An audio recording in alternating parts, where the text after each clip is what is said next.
હું બંગાળના માલદા જિલ્લામાં કાલિયાચક નામની જગ્યાએ છું. એક સરકારી ઓફિસમાં જે થોડા દિવસો પહેલાં જ બંગાળ વિધાનસભા ચૂંટણીના સૌથી મોટા વિવાદના કેન્દ્રોમાંથી એકનું દ્રશ્ય હતું. હવે આ અહીં કાલિયાચકમાં બ્લોક ડેવલપમેન્ટ ઓફિસ છે. ખરેખર આ મોટાબારી નામની જગ્યા છે. હવે અહીં મતદાર યાદીમાંથી નામો કાઢી નાખવા પર એક વિરોધ હતો, પરંતુ કલાકોમાં તે 9 કલાકની બંધક કટોકટીમાં ફેરવાઈ ગયો, જેમાં ઓછામાં ઓછા 7 ન્યાયિક અધિકારીઓ, જેમાંથી 3 મહિલાઓ હતી, આ ઓફિસની અંદર ફસાઈ ગયા.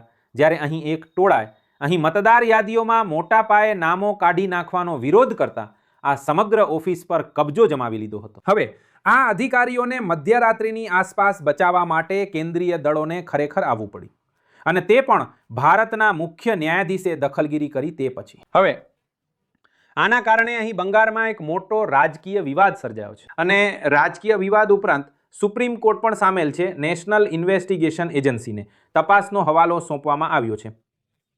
કથિત માસ્ટરમાઇન્ડ સહિત ઘણા લોકોની ધરપકડ કરવામાં આવી છે.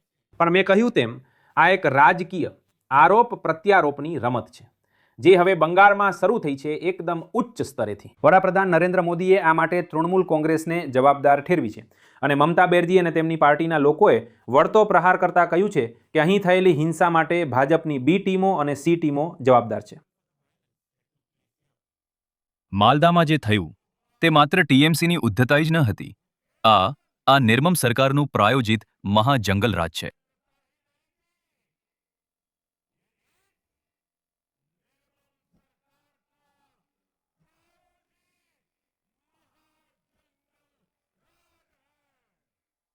આ ટીએમસી પર જ્યારે ન્યાયનો સકંજો કસાય છે, ત્યારે તે બંધારણીય સંસ્થાઓનું ગળું ઘૂંટવાનું કામ કરે છે.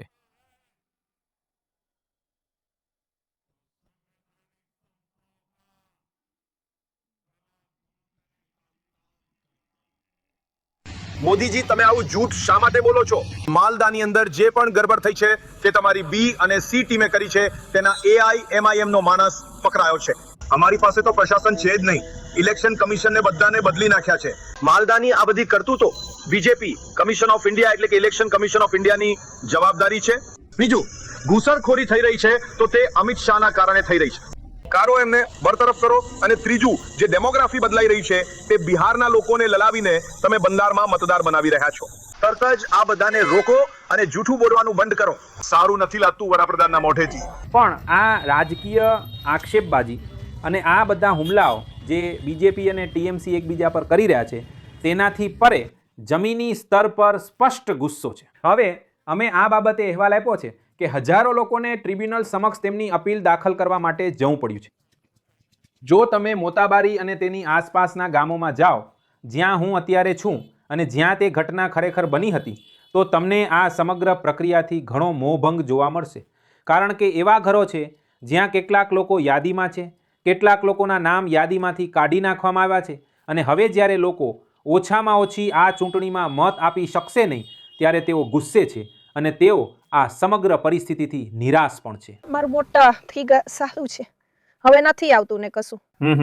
મારા છોકરા છોકરી બાવ દીકરી છે, કોઈનું નથી થયું. ક્યાંથી આવ્યા? હું માલદા. મારા છોકરા છોકરી ક્યાંથી આવ્યા? હું દેશમાં રહીશ, માલદામાં. હું મારા છોકરા છોકરી નાગરિક થઈને રહીશું. ક્યાં જઈશું? આજ તો ડર છે. આજ ચાવ ચાવ, રાઈટ, આખું રાઈટ. ઊંઘ નથી આવતી, ખવાતું નથી. શું તમે આ શું કાગળ લઈને આવ્યા છો? તમે કંઈ કહી રહ્યા હતા, મને કહો. મેં શું ઉપાડ્યું છે? હું શું આ મારો વંશવૃક્ષ લઈને આવ્યો છું, જે મારા પરદાદાથી આવ્યું છે ને. હા, તેનું આ લઈને આવ્યો છું. આજે બનાવ્યું છે. ફેમિલી ચાર્ટ છે? હા, આખો ફેમિલી ચાર્ટ છે. પરદાદા માટે. હા, આ જુઓ, હું અહીં બતાવી રહ્યો છું. આ જુઓ. તો તમે કેમ બનાવ્યું? આ કેમ બનાવ્યું? એ કહી રહ્યો છે કે પરદાદા વખતથી તમારા લોકોનું જે ખાતિયાન છે, ડોલી છે, એ બધું જોવાની જરૂર પડશે. એટલા માટે પહેલાથી જ રેડી રાખીને તૈયાર કરીને રાખ્યું છે. દરેક માણસને બહુ હેરાન કરી રહ્યા છે. દરેક લાઈનમાં જઈને કોઈ હું 2 પૈસા કમાઈશ તો ખાઈશ, નહીં કમાઈશ તો કેવી રીતે ખાઈશ? દરરોજ આમથી તેમ કરીશ તો કેવી રીતે ચા રોજી રોજગાર મળશે ફેમિલીને? બંધારણ મુજબ દરેકનું આંદોલન વાજબી છે, જે એક ન્યાય છે. કારણ કે બધા આઈના છે, તો તેના માટે તે પોતાના માટે આંદોલન ન કરી શકે. અહીં ક્યાં લખ્યું છે કે આંદોલન ન કરી શકાય? તો માણસો બધા ગયા પોતાના વોટ માટે, તો અકસ્માત થઈ ગયો. શું ખબર? પહેલેથી ખબર તો રહે છે તો કોઈ જાય ત્યાં નથી જતું. અમારા ઘરમાં એક જ સમસ્યા, અમારા 3 મત બે મત મંજૂર થઈ ગયા. હા, અમારી પત્નીનો મત અટકી જ ગયો. જો અમે લોકો મહેનત કરીએ છીએ, ખાઈએ છીએ, અમને લોકોને કાગળ કલમની શી ખબર. જેમ કે પેલા BLOએ અમારા અહીં લખી દીધું, ડબલ આ આપીને અમારી પત્નીનું નામ લખી દીધું. તેના કારણે આ રદ થઈ ગયું. તો ભૂલ કોણે કરી? પેલા BLOએ કરી. અમે લોકોએ તો નથી કરી.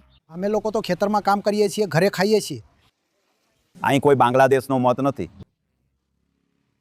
4 પેઢી 5 પેઢીથી બ્રિટિશના અમલથી અહીં વસવાટ ચાલતો આવે છે. તો જેનો મત કપાઈ ગયો છે તેના બાબાનું નામ છે, દાદાનું નામ છે, પરદાદાનું નામ છે મતદાર યાદીમાં. હા, 85માં જુઓ તો પણ છે, 90માં જુઓ તો પણ છે. તેનો મત કેવી રીતે કપાય? ગઈકાલે હું એક કેન્દ્રીય મંત્રીનું ભાષણ સાંભળી રહી હતી. તેઓ બોલી રહ્યા હતા કે જેનો મત કપાઈ ગયો છે તે બધા બાંગ્લાદેશી છે. ના ના, બાંગ્લાદેશી તો અહીં ક્યાંય એક પણ નથી. તમને કહે છે તમારું દલાલ અમારું નામ છે 2002માં અમારા બાબાનું નામ છે, અમારા દાદાનું નામ છે, પરદાદાનું નામ છે. જ્યારે અમારું કપાઈ જશે તો અમે બાંગ્લાદેશી ક્યાંથી થયા બોલો? હમણાં જ્યારથી આ શરૂ થયું છે આ યાર, ત્યારથી જ અમે લાઈનમાં છીએ. ક્યારેક સુનાવણી માટે જાઓ, નોટિસ માટે જાઓ. અત્યારે જે ચાલી રહ્યું છે અત્યારે ટ્રિબ્યુનલ તેના માટે પણ લાઈનમાં જવું પડી રહ્યું છે. હવે આ કાગળ લેશે તે કાગળ, અમારી પાસે દરેક વસ્તુનો અવાજ છે. હજી અમને મત મેળવવા માટે કઈ વસ્તુ આપવી પડશે એ પણ તો હજી જણાયું નથી કે આ વસ્તુ આપવાથી તમારી આ ખામી છે કે તેથી આ જ કારણથી તમારું નામ કપાયું છે.